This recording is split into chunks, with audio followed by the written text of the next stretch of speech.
This is a follow-up on the North Carolina bill that's going to be voted on today in regard to reducing the tuition to $500 a semester for 5 schools in North Carolina, and to change the name of one of the HBCU schools. In case you're not aware, they have changed part of the bill, and the part that they have changed is, number one, they have removed the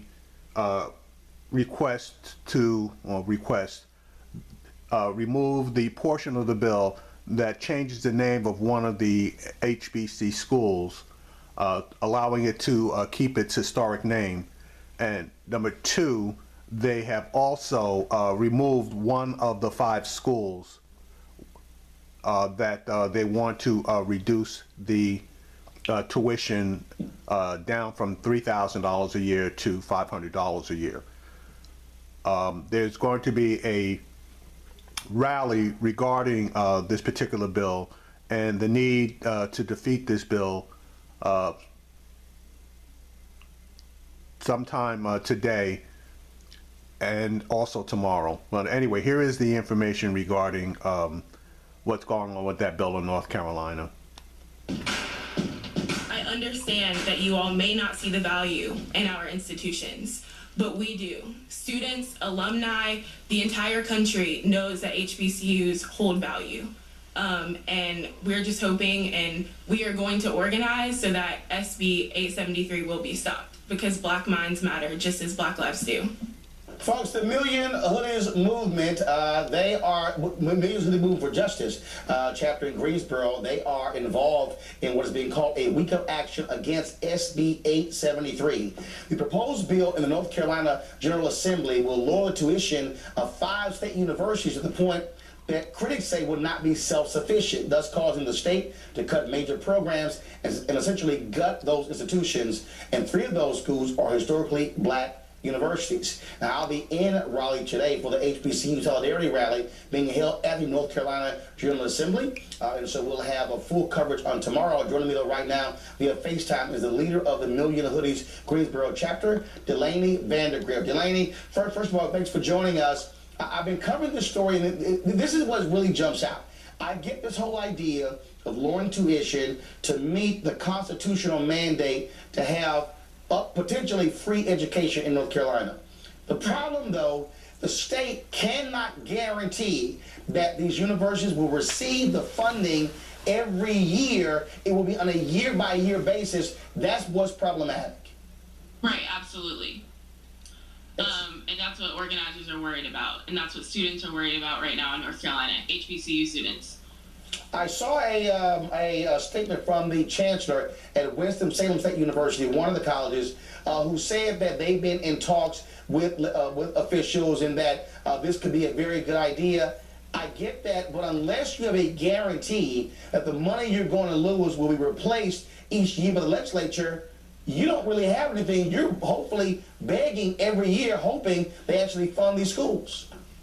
Right, and also I think we have to remember that a lot of the chancellors are handpicked. Well, they are handpicked by the Board of Governors, right? So they have to agree, it seems like, with what the Board of Governors and the General Assembly do to keep their doors open. So I understand, but also, like, students and alumni have to hold these chancellors accountable for things that they say, and they have to hold them accountable to provide quality Black education at their HBCUs. Now, one of the things that jumps out at me also, where's the Black Caucus in North Carolina on this? It was mentioned that some of the people in the Black Caucus were supportive of this bill, but yesterday at the press conference with the NAACP, we had someone that was in the Black Caucus there standing against the bill. So I think everything is kind of wishy-washy right now, but I'm hoping that they stand strong against it, because this is devastating. Last week, I played the audio of the committee hearing in the Senate on my syndicated radio show, and again, I listened to the various discussions, and I totally get this idea of lowering the cost of education. But again, first of all, you had in the bill, they want to change the names of these institutions. Where does that stand? Right, that's out of the bill. Obviously, that wasn't going to fly, and I think that was telling, right? It was so telling that this was discriminatory. And also, there's mentions that Western Carolina is going to be taken out of the bill as well. There's a lot of weird, shady things going on in the legislature, and we're all just trying to figure it out and stop this bill in its tracks. All right, then. Well, we certainly appreciate it. Thanks a lot. I'll see y'all today in Raleigh. Thank you. All right, thanks a lot. I want to go to my panel. Scott Bolden, defense attorney, and partner Reed Smith here in D.C. Amber J. Phillips, co-director of Black. Steve Monastery, former 3-term Texas GOP state chair. Here's the problem, the biggest problem I have with this. First of all, legislature has been cutting money from states, from colleges, universities. Now all of a sudden they're going to say, oh, we're going to use money from the general fund to replenish these universities, but they cannot tell another legislature in the future what to do. If you're a university, you can't sit here and every year go, oh, I hope they pass the money that we get funding. I mean, you're literally on a year-to-year budget. Yeah, one thing conservatives and liberals, Democrats and Republicans need to agree on is that education is a cornerstone to opportunity. And if you're going to advocate a free enterprise system, or you're going to advocate that it's okay to have different people make different amounts of money, you still have to make sure that there's at least an opportunity for everybody to participate. And if you look at the statistics, for example, on unemployment, there's a huge difference between people that have high school degrees and college degrees.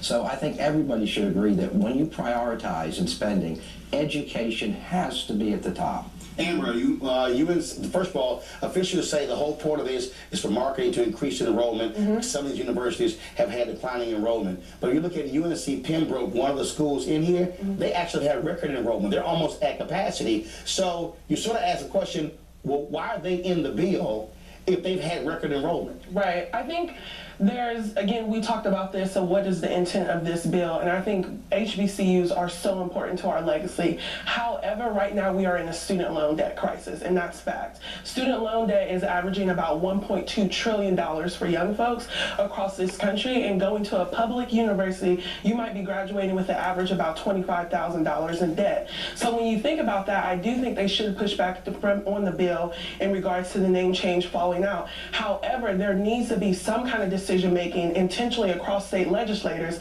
about why colleges are so expensive. I got that. And this includes, even though enrollment is high, what we know is that Black universities are really important. It's critical that Black folks go to school, but right now it's not accessible for everyone. Well, Scott, here's the problem. If your funding is predicated on a year-to-year basis, you basically will be hat in hand, hoping and praying another General Assembly doesn't decide to say, no, we're not going to give y'all the $70 million the last folks did. We're going to give you $50 million. And this legislation allows them to make that decision. For your listening audience, these are state-funded schools that are historical Black colleges. These aren't private sector. We know that historical Black colleges are struggling already. We also know that historically states have underfunded historical Black colleges versus other white universities. And so lawsuits are surely going to follow because of the disparate impact that we see coming. The lawsuit would probably be the other form upon which to make this right. Hold tight 1 second, folks. Another major story we've been... All right, so basically, this is a bunch of HBCUs coming under attack and using the North Carolina laws, which it appears that they're trying to, on the surface, make education affordable. But just look at the differences in tuition from the HBC schools versus the white universities in North Carolina. If you're talking about $3,000 a year for tuition at an HBC school versus $10,000, $15,000, $20,000 a year at places like the University of North Carolina, there's a radical difference there. So if they're talking about making education affordable, why didn't they start with the top schools first as far as the tuition rates that they're charging and work their way down instead of starting at the bottom and working their way up? Absolutely makes no sense. And hopefully there'll be enough support to defeat this particular bill.